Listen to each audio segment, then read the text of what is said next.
Veni Creator Spiritus, mentes tuorum visita, impleso per nagra. And so on this Quinquagesima Sunday, the last Sunday before we enter into Lent, before reading the reading and preaching, I do think we should pray very much for what's going on right now in the Ukraine. Just yesterday, a gentleman was speaking to me about his family in the Ukraine and all the horrors of war that took place some time ago that might be renewed right now. And imagine if you were in their shoes. And so say for the city of Kiev, where the Russians had plainclothes soldiers sneak in to try to launch an attack by surprise, combined with the bombardments from the air. So you can hear the thudding of the bombs, the explosions around you, probably screams. People are fleeing the city in mass numbers. You see this mass exodus, and then gunfire erupts. Trained Russian expert soldiers, probably special forces, all of a sudden are fighting in carefully planned attacks in your streets. There are tank bombardments perhaps, and you have to decide, are you going to flee the city, or are you going to stay and go into a bunker, or are you going to volunteer and ask for a gun and fight to defend your country? And from what I was told, even in the last 48 hours, a good number of people made that choice to say, please give me a weapon, I want to defend my country at the risk of my life. A very courageous choice.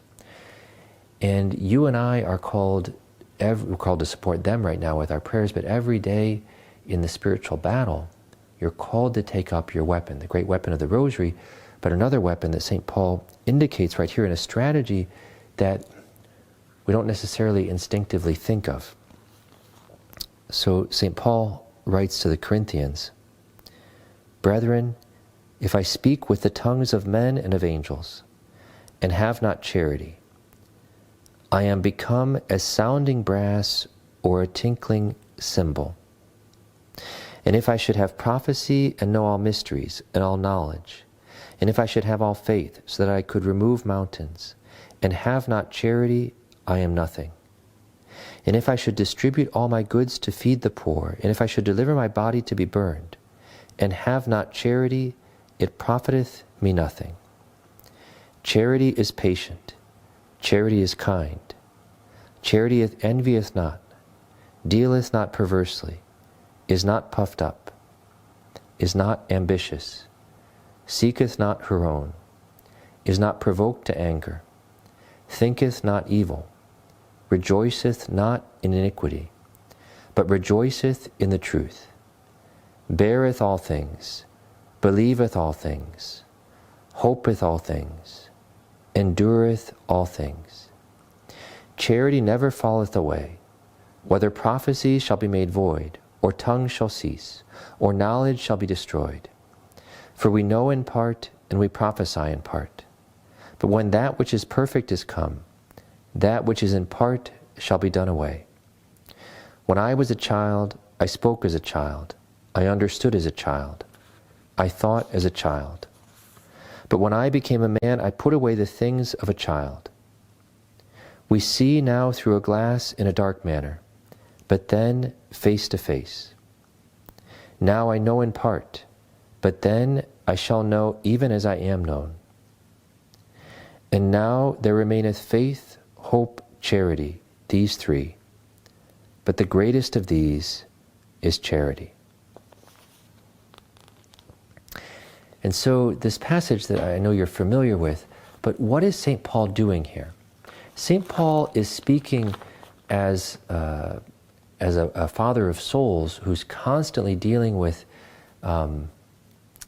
people converts in the pagan Roman Empire. In this very letter, he talks about very serious sin that's still present in the Christian community he's dealing with. He's dealing with ordinary sinful people, but he's calling them to over and over again place charity in the highest position. And he says, if I can find the passage, "Charity has no jealousy, it does not deal perversely, It is not puffed up. And he says, even if I were to give away my body to be burned, and gave away all my goods to the poor, so some of the greatest, most heroic acts that you can do, even if I did those, if I don't have charity, it's worth nothing. And what he's doing is he's trying to sharpen your focus and say, there's so many good things in the Christian life that devout Christians try to do. Try to do good works for those around you, hopefully. You're trying to pray for them. You're trying maybe to study the Catholic faith. But he says, the very simple hidden acts of daily charity to those who are around you, very simple acts of kindness or patience, is the most powerful thing that you can do, or let's say, part of the most powerful thing you can do in this spiritual battle, because, of course, the love of God is the first part of charity. But for today, what I want to call your attention to, and I'm not doing very well meandering here, is that in the great spiritual battle that's raging throughout the world, you have an opportunity every day, in fact, many opportunities, to strike a great blow for this spiritual battle, which is even the heart of the battle going on in the Ukraine, because, of course, there are demons and angels fighting a much more intense battle than even the physical one.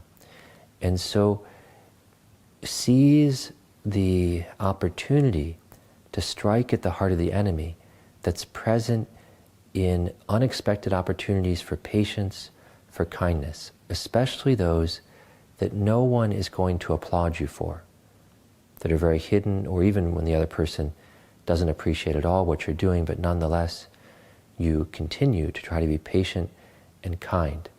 I've seen often even very devout Catholics, even in religious life, monks and religious, who are trying to give their whole lives to follow Jesus Christ in the Catholic faith, but easily lose their focus a bit on secondary good things. Say here at the school I'm at right now, guys could focus on, okay, I need to work hard to make sacrifices to do my work well on the farm, and I'm working hard at my studies, and I'm trying to arrive on prayer on time and so forth, which they should do, all those things.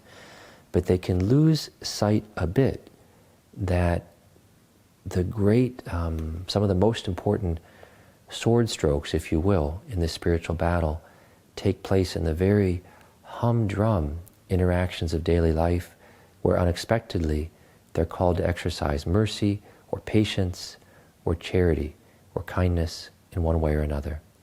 So God bless you. I'll be praying for each one of you, and I really hope on this Sunday, as every Sunday, even the Sundays during Lent, should be a time of joy. So I hope that you can rejoice and relax with your family, and then I'll look forward to seeing you tomorrow for the Holy Rosary.